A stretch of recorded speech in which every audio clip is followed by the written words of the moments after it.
My name is Phoebe. I'm from the community team, and I'm so glad you all could make it. I do apologize for any confusion over the Zoom link in the invitation and the event post. We'll do some forensics on that later. I am just adding people, allowing everybody to unmute themselves right now. So please know that while we won't be able to see your video, we can hear you. And so you will be able to unmute yourself and speak. A little bit of housekeeping. I will share my screen with you for just a second. And here, so you are automatically muted when you join the Zoom. And we will have a Q&A at the end of the webinar, but we will be running a pre-recorded video, and we have our speakers here live with us, able to answer your questions in the chat. We wanted to pre-record this video to give folks a chance to not have any disruptions. We know that sometimes the internet can be unstable, and so with all of us on our Zoom calls. So we've pre-recorded our questions with our speakers today. And please remember to set your chat settings to all panelists and attendees. This helps us and everybody who's joining the call to see your questions and see our answers. And you are welcome to go to our forum, which is called Discuss at elastic.co. And that's where you can ask technical questions.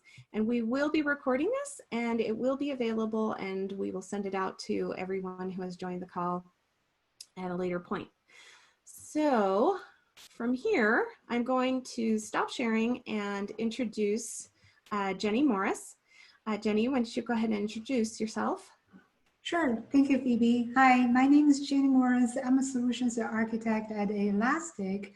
And today, join us, we have Andrew Stokes, Texas A&M University's Information Security Officer, and Nick Pennings, a lead security analyst from South Dakota BIT, and they will be sharing their secrets of choosing the right tools to meet their business missions. So Andrew and Nick, would you like to introduce yourself quickly? Sure, yeah. Hi, I'm Andrew. I've been at A&M Engineering now for just about 3 years, been an avid user of the Elastic Endpoint Security, formerly known as Endgame, for probably 5 or so years. Happy to be on and looking forward to answer your questions. And I'm Nick Pennings. I've been working for the state of South Dakota here out of Sioux Falls for the last 6 years, and wear a lot of hats in the security space, but been using Elastic for a couple of years now, and excited to share just some of how we use the Elastic stack. All right, well, thank you very much. As Phoebe mentioned, we're going to play the pre-recorded video, but all the panelists are live here with our audience, and feel free to ask any questions in the chat, and make sure that you address all the panelists and attendees as well. And Phoebe, would you like to go ahead and play the video now? Absolutely. Welcome to Elastic Government and Education Community Group. My name is Jenny Morris, and I'm a solutions architect at Elastic. Today, join me, we have Andrew Stokes, Texas A&M University's Information Security Officer, and Nick Pennings, a leading security analyst from South Dakota BIT SOC. And they will be sharing their secrets of choosing the right security tools to meet their business missions. Welcome, Andrew. Welcome, Nick. Thank you very much. Happy Thank you. All right. So, Andrew, I think this is the second time you speak to us. Before we joined forces with Endgame, which is Elastic Endpoint Security now, you spoke to Endgame and shared your stories. All right? Yes. Yep. That's great. correct. And Nick, I know you're not only an Elastic SIEM customer, but also an active contributor to the Elastic community, sending pull requests and helping out make the SIEM product better. And I know you both got fantastic stories to tell today, and I'm very excited to have a quick Q&A casual conversation around your relationship with Elastic and your future with Elastic. Would you mind telling us a little bit about your background in technology, your roles, and how did you come to engage with Elastic? Sure, I'll start, I guess. So basically, I have, at this point, over 13 years experience in enterprise IT and security operations. This really came to know in-game probably 5-6 years ago at an RSA conference. Believe it or not, ran into them, and they were just rolling out their first version of their platform, and had a conversation with some of their engineers at the company and everything, and it seemed like they really were taking a different approach to Endpoint, and really kind of struck me that they were spot on, and the direction they were taking their product at the time really kind of solved or helped solve some problems I was having at that juncture, which was more from a SOC standpoint, right? And so that's kind of where my relationship with them started. I helped stand up and get the Texas A&M University System SOC going. In-game was the tool of choice that we used at the time for incident response. Fast forward a few years later, I took on the role of information security officer at Texas A&M Engineering. And shortly after getting on deck, we had lit up a network intrusion detection system, and it started lighting up like a Christmas tree. And it's, in higher ed, right, our environment is very large, and we have a lot of people doing a lot of different things. And so it's actually very difficult to locate and kind of run down an endpoint that's giving off indications of security issues. So at the time it was on average taking by 2 analysts that I had almost 7 days on average, right, to actually locate an endpoint and figure out what was going on with it, and whether or not this alert that we received from a network appliance was a false positive, or what the story was with it. So we were getting probably 60 alerts like a week. So that's not really a scalable issue to have. So the kind of one of the first big initiatives I kicked off was to not only build more of a bigger bench analyst-wise, but I needed a tool that would allow us to close the distance between my analysts and the endpoints in just a few seconds, as opposed to 7 days. So the antivirus product we were using at the time did not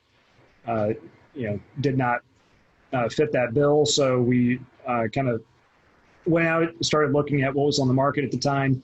We compared a bunch of different kind of next-gen endpoint protection / EDR products, right? Ultimately, our biggest criteria for choosing the platform was obviously how much of the EPP feature set could the product cover.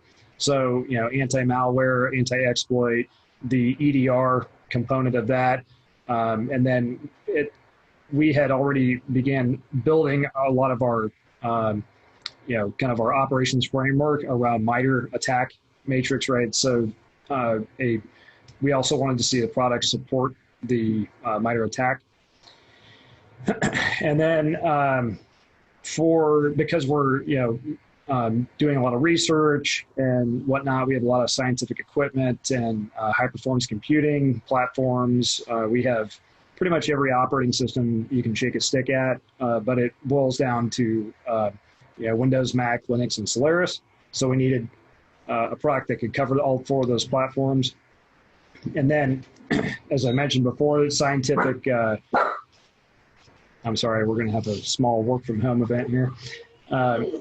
So the performance is a big deal, right? And if we put something on a professor or researcher's workstation that slows it down, they're going to get frustrated and create a lot of issues for us, right? So ultimately, me getting their buy-in, right, to run this on their research computing machines was very dependent on the performance hit it took. So ultimately, in game, now referred to as Elastic Endpoint, met all the criteria that we needed. It outperformed the competing platforms, and it definitely allowed my analysts to close the distance between them and the endpoints. And we ended up taking our average response time from 7 days down to about 35 minutes.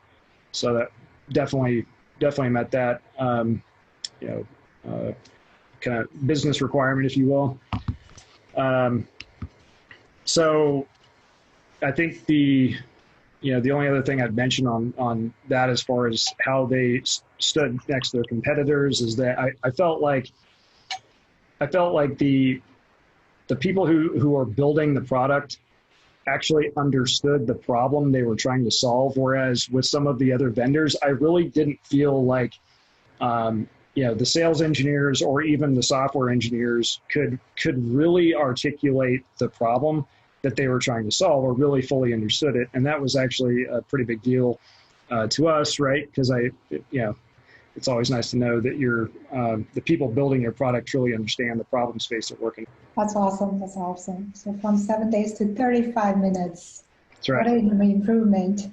And Nick, would you share about your experiences? How did you come to engage with Elastic? Absolutely. Andrew, a lot of what you're talking about there resembles very closely our same objectives there. From my perspective, I've been in the cybersecurity space for just over 6 years now. I've worn many hats from when I first started in the security industry, as far as when it goes to incident response, malware analysis, forensics, a lot of those hats, just really trying to understand how we can better protect the state of South Dakota. So our story actually begins with the need to obtain the visibility to our clients' workstations to help them detect and defend against the vast amounts of client-side threats. And time again, our security team was responding to systems that were exhibiting anomalous network traffic, usually to many foreign countries. So our incident response team could identify potentially compromised workstations by their host name and IP address. But then it was on for an in-depth forensic analysis to figure out, what was the attack vector, when did the incident occur, and to what degree was the host compromised. As Andrew was kind of mentioning, you have that network telemetry, but without the endpoint, it's really hard to know, okay, what exactly transpired on that machine for that to take place. So that was our beginning to figure out, okay, what can we get at the endpoint to help us, boost that analysis and find those indicators a lot quicker instead of doing full in-depth forensic analysis. While our analysts were good at forensics and are fully capable of extracting, a timeline of a compromise, this still required many hours, if not days, to complete the picture of an incident for just one workstation. As Andrew mentioned, taking it from 7 days down into less than an hour is definitely pretty impressive, and that's kind of along the same lines as us as well. So it was very clear that we needed more than just the network telemetry to quickly identify not only the timeline of an incident, but also the capability to identify any other workstations that exhibited the same type of activity. The immediate questions that needed to be answered were, what process initiated suspicious traffic? What other systems may have been also compromised? What activity transpired on the system around the time of a compromise? And how can we detect this type of activity in the future? When we started down the route of gathering endpoint logs, we stumbled across the dynamic duo, I call it, Elasticsearch and Sysmon. First trying to use the advanced logging in Windows seemed like a good idea. It was the Sysmon product that checked all the boxes for us for that visibility. This granularity of a well-tuned Sysmon configuration yielded in very effective and efficient results. This is especially true when paired with the versatility of the Elastic Stack. And we started to see the benefit right away when we can narrow in on an exact process that made a suspicious connection that was detected in a network-based security alert. Even if the process was not malicious, we significantly sped up the process to identify true positives versus false positives without ever needing to touch the workstation in question. This was just the start to our very many use cases when we looked into Elastic and engaged with Elastic. Awesome. Well, thanks for sharing. So it sounds like during the selection process and you have your certain criteria, and Andrew, in your case, you just wanted something that actually, reduce the investigation time. And it was cost in the equation as well. What was the trade-off? And it's, same question to you, Nick. Well, what was the trade-off that you have to decide in terms of, how did you decide to use the Elastic as your SIEM tool and the endpoint tool for you, Andrew? And what was the must-have and what's the nice-to-have, and however you evaluated it? And did you do POC on any other tools and things like that? Could you share about your journey? Sure. Yeah, I'll kind of I kind of got into this a little bit in the last question, but yeah, as I mentioned before, we had several different factors we were looking at, and cost. Absolutely, cost was a thing, right? We're state and local government. Cost is always a deal for sure. And I think the thing that we were shocked by is that the in-game / Elastic were able to meet all of our criteria, all the criteria that we had, and come in at a very reasonable cost, right, compared to the other platforms that we looked at. What about you, Nick? Yeah. So the selection process was pretty straightforward due to the significant cost restraints to ingest the endpoint data we needed to our current SIEM at the time. We're definitely forced to look at alternatives because we needed the data. That's all there was to it. We saw what it could do. We just needed this endpoint data. Even if we had a standalone product to view the endpoint telemetry, it was worth it because that's how valuable data is. Even if it doesn't fit into our SIEM, we need to have this. So that was the initial get-go. We didn't want to invest into a whole nother SIEM because, that would come back to the same cost restrictions that we've had with getting so much data inside of it.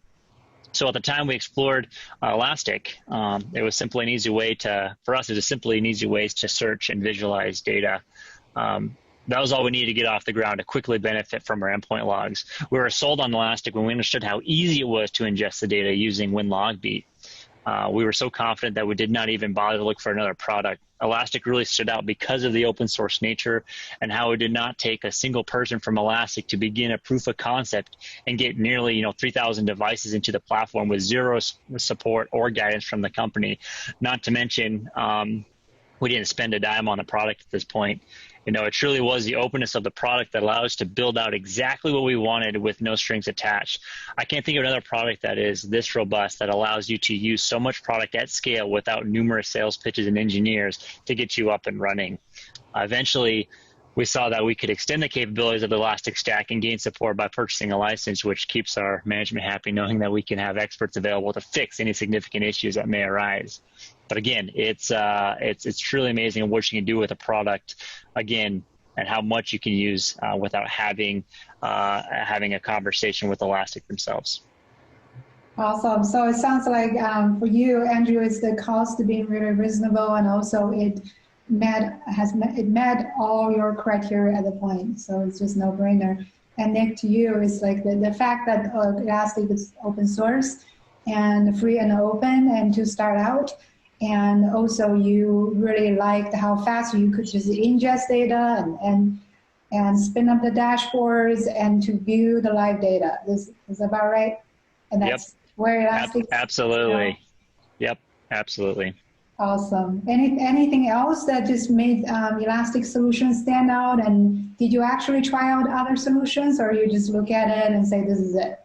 From my perspective, we had dived into a few other solutions, but again, when they start pulling the sales card out, we really didn't want to go down that road. We want to get something we can POC and manage because we figured we'd really get that value right away because we have a better understanding of the product itself, how we can customize it and use it. And again, when we started looking around what people were doing with Elastic Stack and ingesting endpoint data, when we could do it ourselves, within just a couple hours, it was pretty cool to see. Awesome.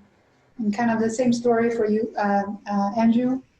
So we definitely looked at a few other platforms, and you know, for us, EDR was critical. In fact, we were even at the point where we were fine keeping our existing antivirus product as long as we could get EDR to put in place and it wouldn't, you know, cause problems running both those in parallel. So what I found though was that you know, not everyone's approach to EDR is the same, right? And having gone through, been basically a human EDR, right? Having to put analysts in vehicles and drive them around campus and various things, all ultimately to figure out what is that process that made that network connection that set off this network detection, right? We had a set of questions that we asked the different, you know, prospective candidates, right?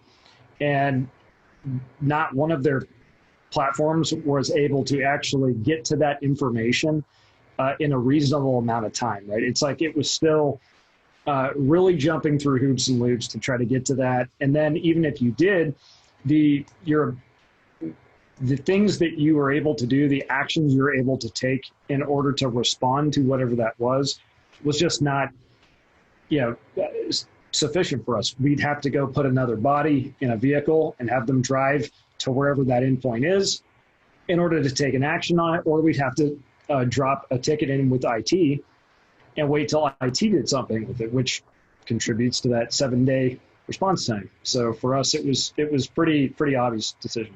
So great, that's a wonderful story.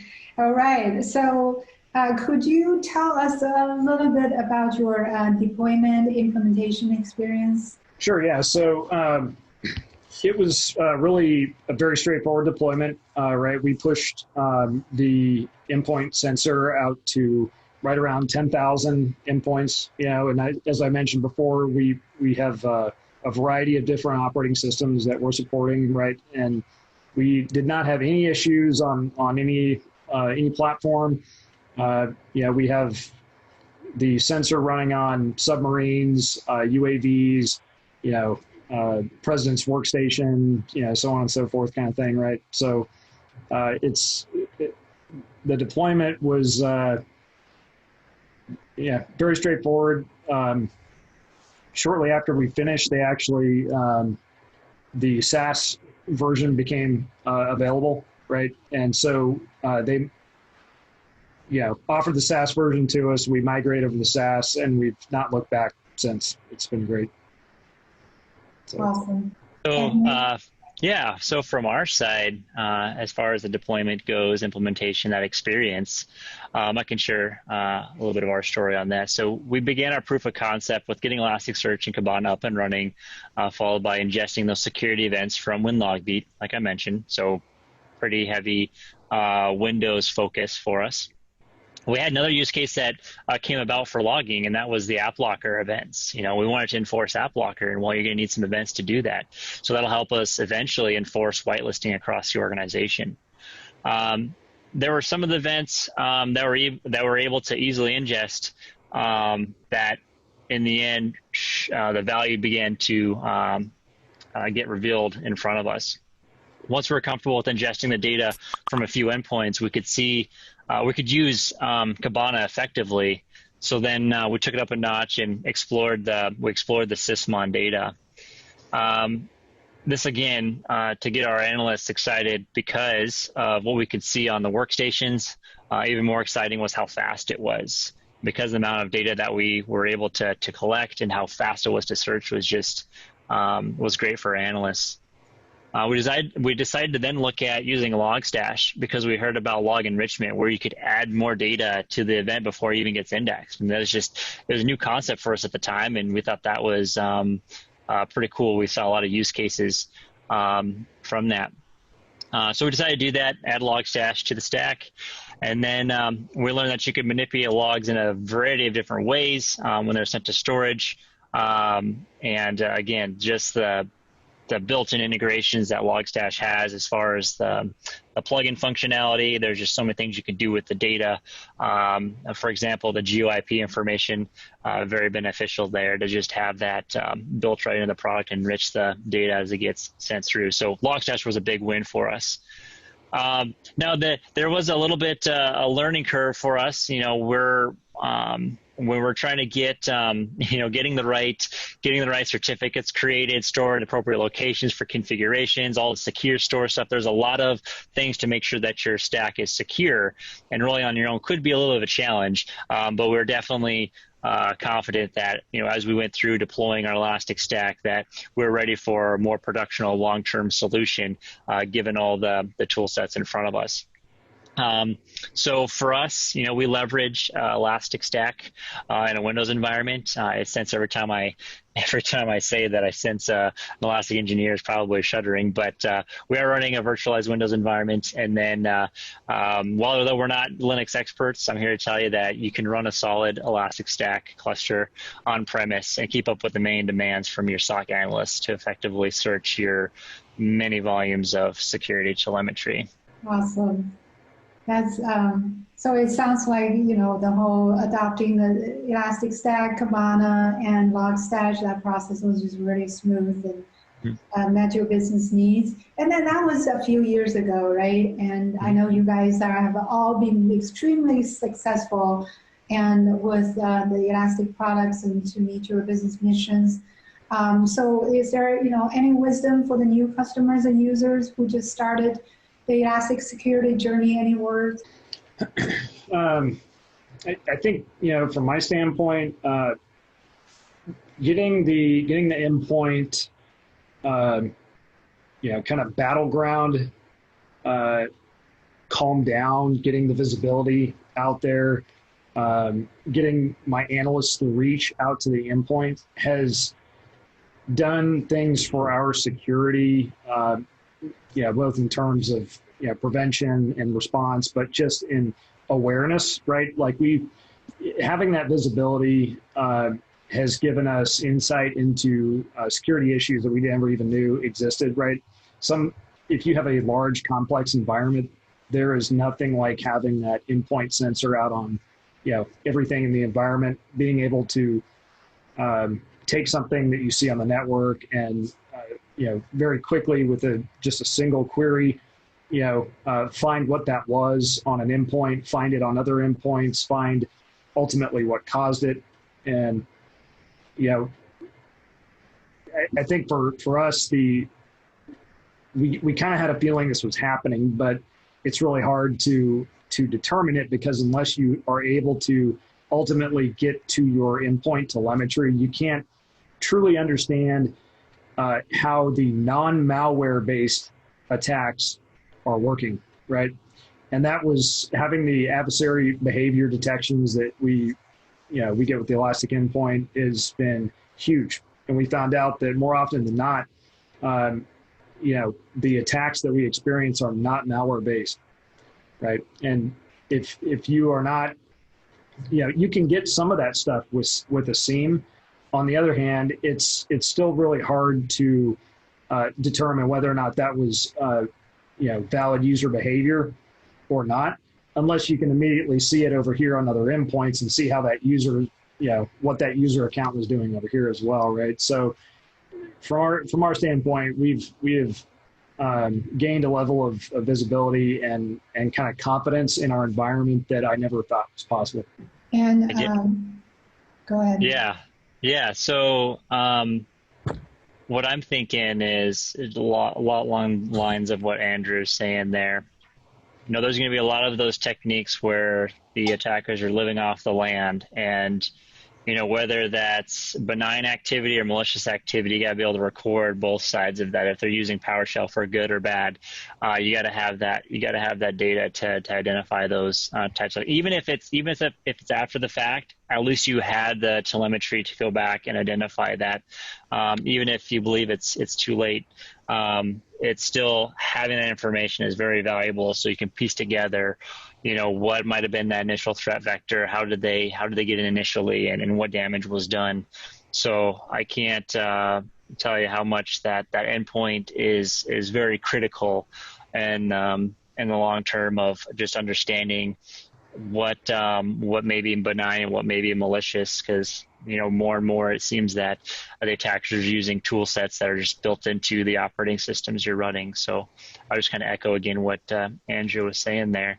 From our side, I would say some of the big use cases I think other security operations centers would benefit from would basically be number one use case is how you're responding to user reported email. That might see something like you might already have that nut cracked by now, but responding to reported email, there's so many treasures inside of malicious email, whether it's just a basic phishing link or if it's more advanced malicious file download that they're trying to get a user to execute malware. Where can you do that at the endpoint level to identify what had occurred on those endpoints? So responding to reported emails, basically triaging those and looking for the indicators in on your endpoints is, I think, very critical.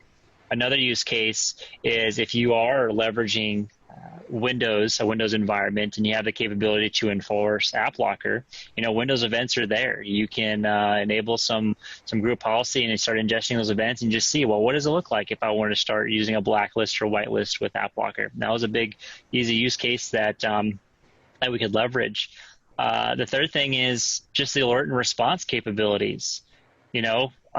We're talking a lot about endpoint, but maybe there's some other things you can do to bring into your Elastic Stack to help augment that. We've talked about networking information as well, but the cool thing about Elastic is if you can do a little bit of scripting, whether it's Python or PowerShell, you could bring in that email into Elastic, create an alert off of that email that you get from whatever service provider that might be doing some other types of incident response for you. Be able to build those things out from custom scripts. I mean, that's a possibility in the flexibility of Elastic to ingest that type of data.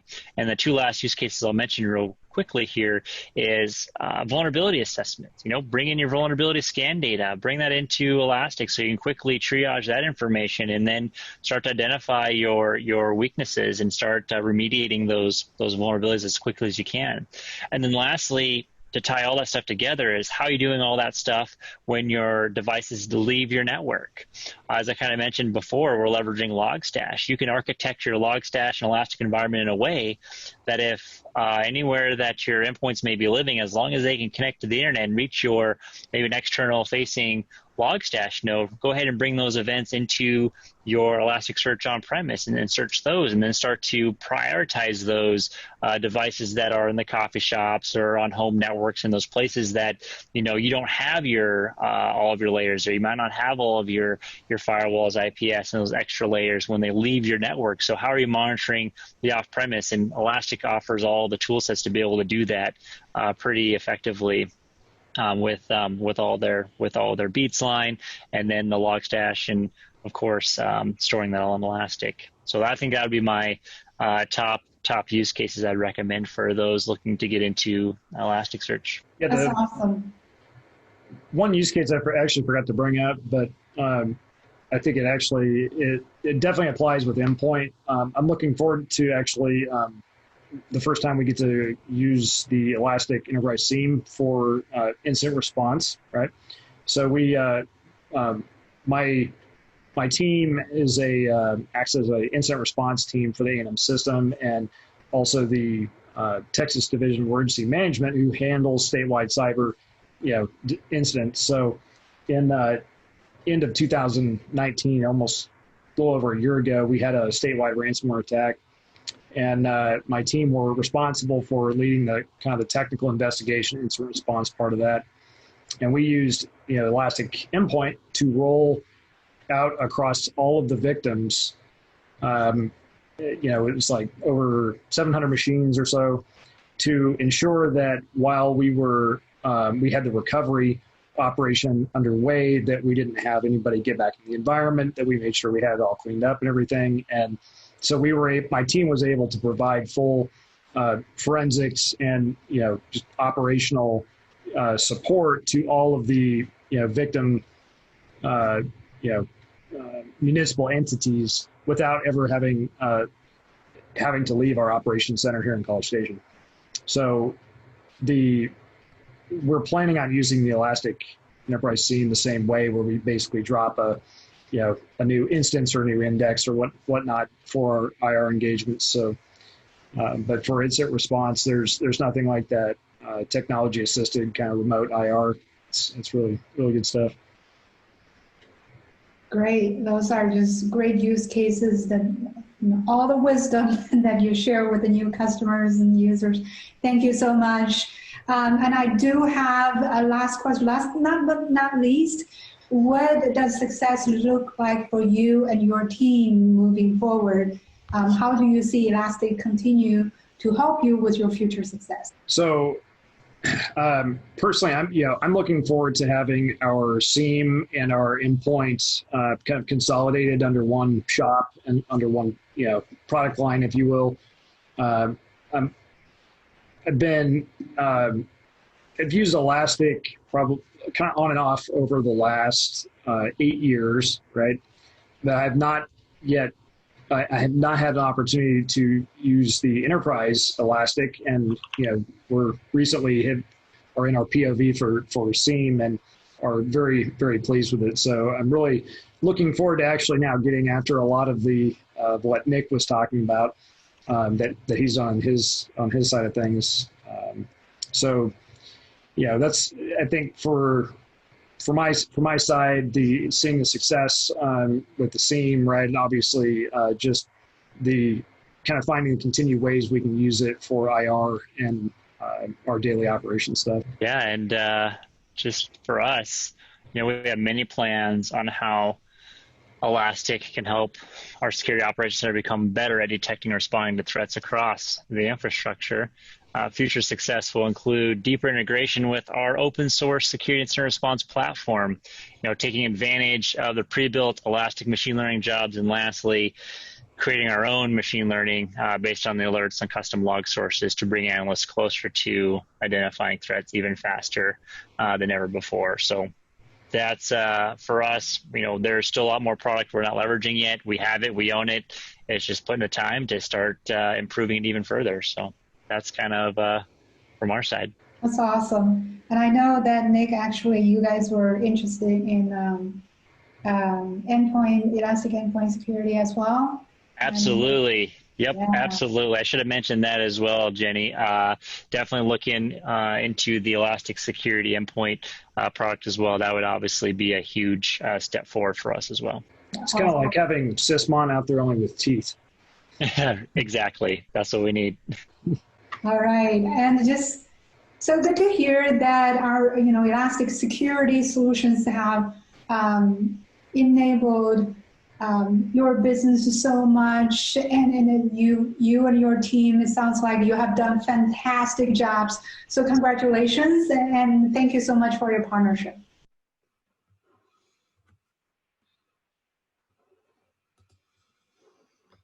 Okay, so I have stopped the video. That was the pre-recorded portion of this meetup, and I will hand it over to Jenny to talk a little bit more about some of your questions. Sure, thanks, Phoebe.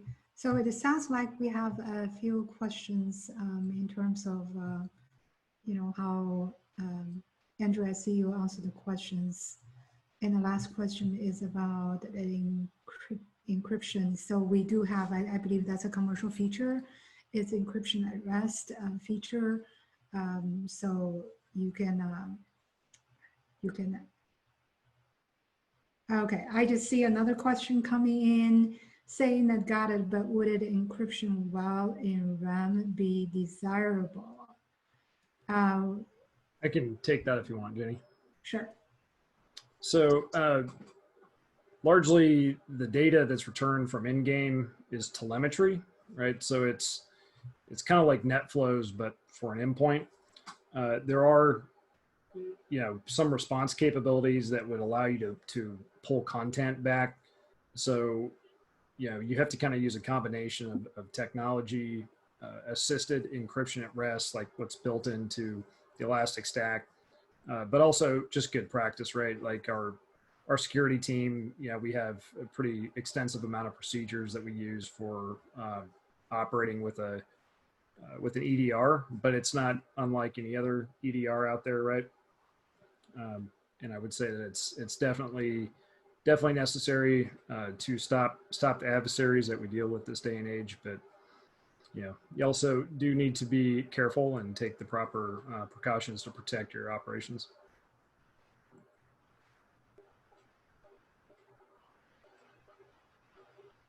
All right, great. Thanks, Andrew. Thanks, John, for the question.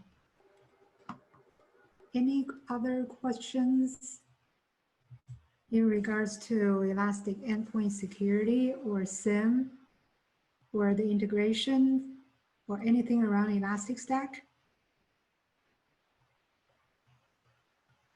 Hey, Jenny, I'll kind of speak to that question before when they're asking about Elastic Endgame versus Beats and Sysmon.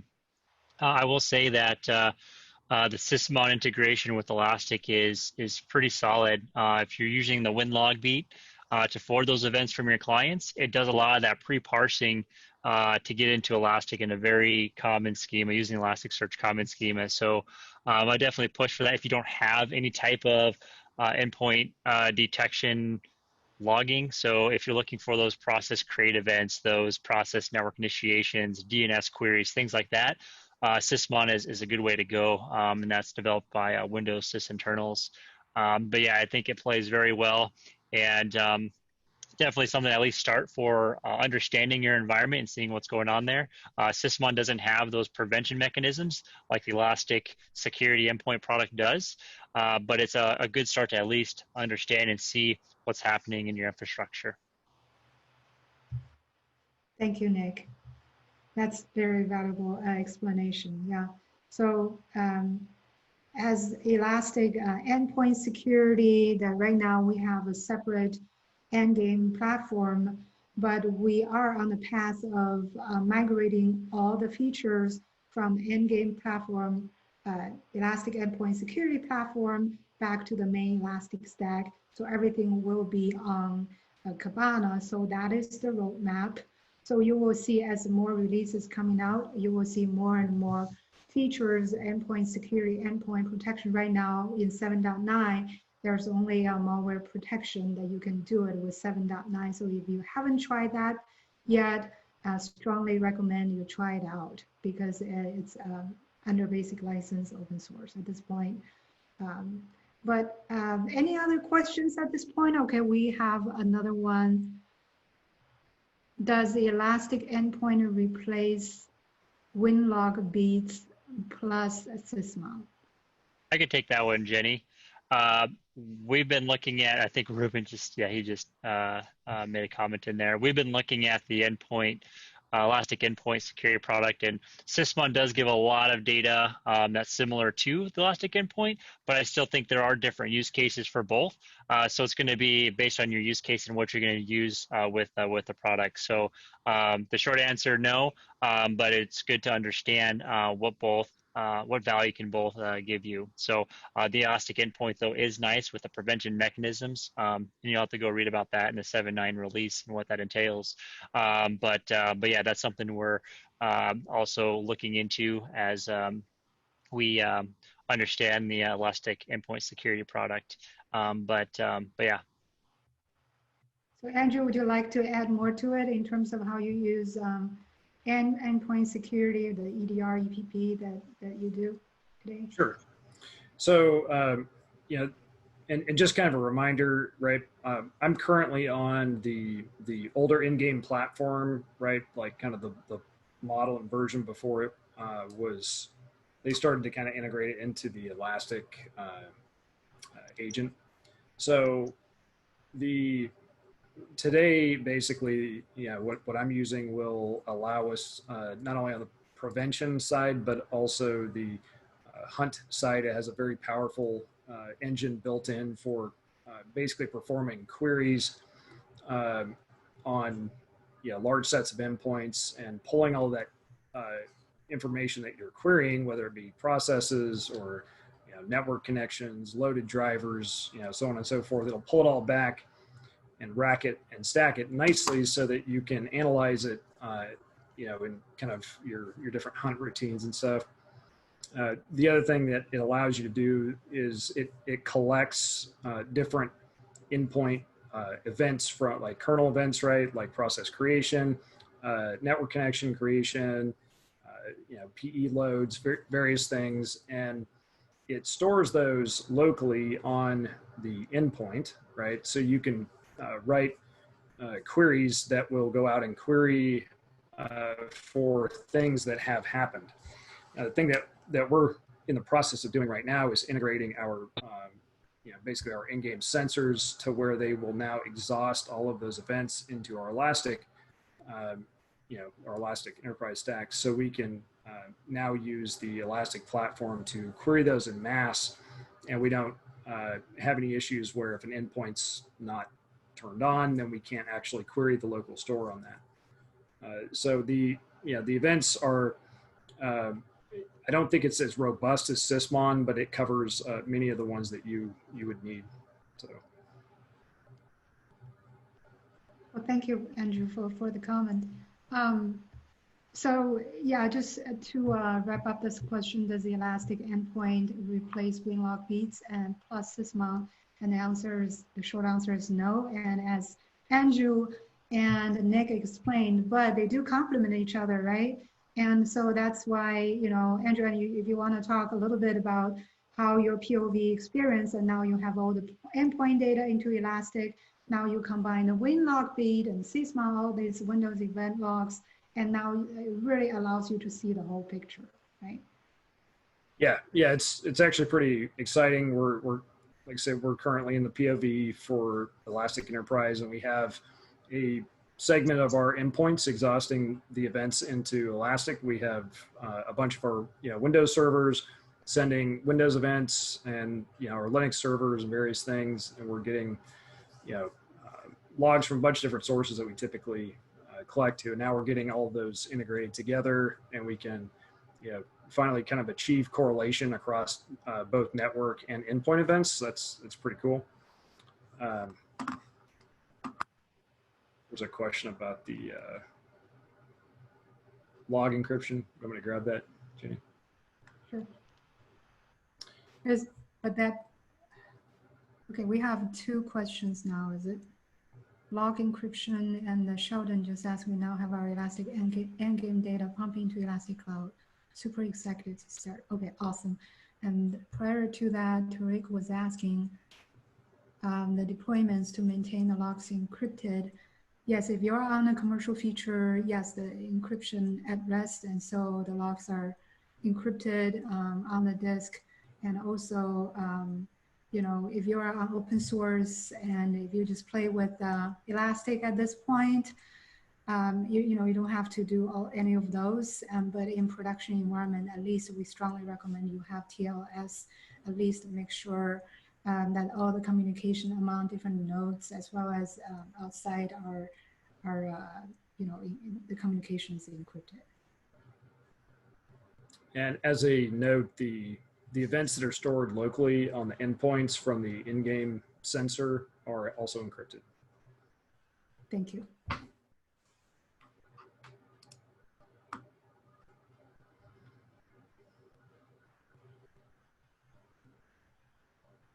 Yep, so Sheldon just made a comment, with Elastic Endgame, there are a lot of great hardening and encryption default configs and additional options.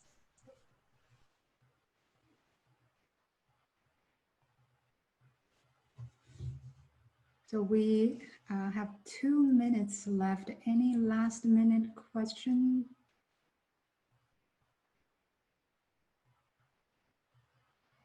All right, so I'm gonna hand it back to Phoebe. Phoebe, would you like to talk about our event for next month? Yeah, absolutely. So I'm hoping all of you have joined our government and education user group, and that's how you found this event. But if you haven't, please go and visit the Elastic website and join our government and education user group. And when you do that, you'll be able to receive our follow-up emails. That will include a recording to this meetup. So we'll be posting that on YouTube and then also following up with an email. And then the other thing I wanted to mention, I'm just going to share my screen really quick again, and we'll go here. We have a meetup coming up next month in October that is going to be a roundtable discussion with the University of Indiana and their internship program with the OmniSoc that they're using. And so this is a great opportunity to kind of explore how education and industry can kind of blend together to help prepare students for the work world, and then also to help fill the security skills gap. So feel free to check that out. I put a link in the chat for that. And then I also threw a link in there for a survey. We're always looking for feedback on our meetups. We know we had a little bit of a wrinkle at the start of this one. Please don't be afraid to jump on there and do that quick survey. It just takes a couple of seconds, and we'd love to get your help so that we can make our next meetup even better. And that is it for me. Anyone else have any last things to say? Any last questions? Otherwise, we'll wrap it up and let you get back to your day. All right, I think we're good. Thank you so much, everyone, for coming. Thank you, Jenny, for putting this together, and to our speakers, Nick and Andrew, for donating their time and expertise. We really appreciate it. And we will be following up with a recording link. Have a great day, everyone.